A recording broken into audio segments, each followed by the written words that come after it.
देवाभाऊ सापाना जवळ घेऊ नका, चावल्याशिवाय राहणार नाही अशा शब्दात रामदास कदमांनी मुख्यमंत्री फडणवीसांना सल्ला दिलाय। काही दिवसांपूर्वी आदित्य ठाकरेंनी फडणवीसांची भेट घेतली होती। या भेटीवर आता रामदास कदम यांनी भाष्य केलेलं आहे। पिल्लू काय त्याला म्हणतात रे? नाही मी ऐकलं नाही। पेगमिन म्हणतात त्याला। तो आता कुठे जातोय? कुणाला भेटायला? देवाभाऊला भेटायला जातोय। काय भेटायला जातोय तुम्हाला माहितीये का? मी सांगू का? सांगतो ऐका। देवाभाऊला एवढ्यासाठी भेटायला जातोय, त्या एका मुलीने आत्महत्या केली होती ना पडून। काय होती तिचं नाव? दिशा सानिया। आता यांना भीती वाटायला लागली की आता देवाभाऊने हे प्रकरण काढलं की याला बर्फाचे लादेव झोपवतील आणि दे फटका। काय म्हटलं होता दापोलीमध्ये येऊन? हा पिल्लू तुमचा पेगमीन माझा पिल्लू। हा म्हटला होता माझी सत्ता आली की या लोकांना मी बर्फाच्या लादीवर झोपवणार आणि फटके देणार। आता काय? आता कुणाला झोपवायची बर्फाच्या लादीवरती? हे असं सगळं आहे। असं सगळं म्हणून मी देवेंद्रजींना सांगेन, देवेंद्रजी जपून। आम्ही 55 वर्ष काढलेत। गजाभाऊ आहे, रामदास कदम आहे, हटसुळजी आहेत, दिवाकर रावते आहेत, ढाके साहेब आहेत, मनोज जोशी साहेबांना पण यांनी सोडलं नाही हो, त्यांना पण खाली उतरायला लावलं। आम्ही सगळे साक्षीदार आहोत। देवा भाऊ तुम्हाला शपथ आहे तुमच्या भवानीची, हे साप आहे साप, याला किती जवळ घेतलीत ना हे विष ओकल्याशिवाय राहणार नाही, तुम्हाला चावल्याशिवाय पण राहणार नाहीत। याला नका घेऊ सोबत, याला नका घेऊ।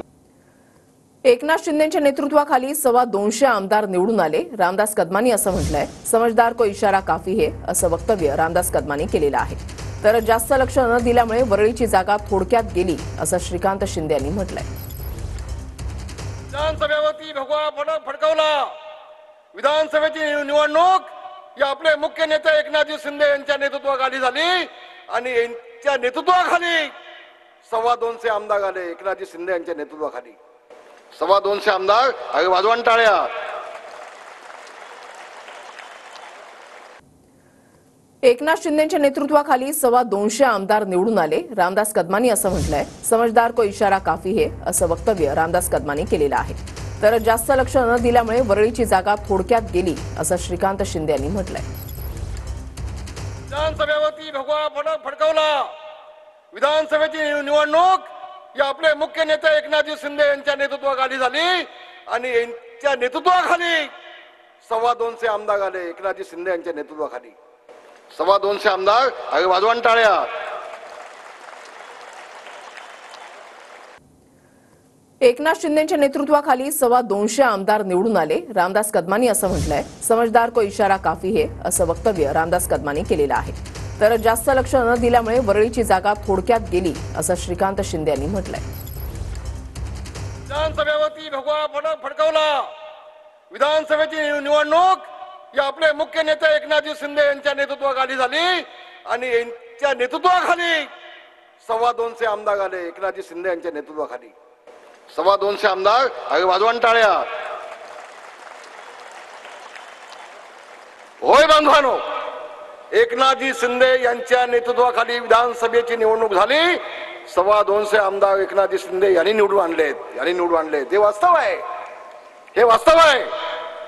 बाकी मला पुढे काय बोलायचं नाही। समजने वाले को इशारा काफी होता है। इतक्या वर्षांमध्ये गजाभाऊ 60 आमदार, अजून जास्त आले असते आमदार, म्हणजे 81 जागा लढल्यानंतर त्यातून 60 आमदार। आणि जर काही जागा ज्या आहेत त्या इकडची दिंडोशीची 2, काही 1000 6000, काही 1500, काही 2000 अशा फक्त काही 1000 मतांनी जे आहे काही जागा गेल्या, नाहीतर आपला संख्याबळ जे आहे ते अजून वर गेला असतं। काही वरळीची जागा थोडक्यात,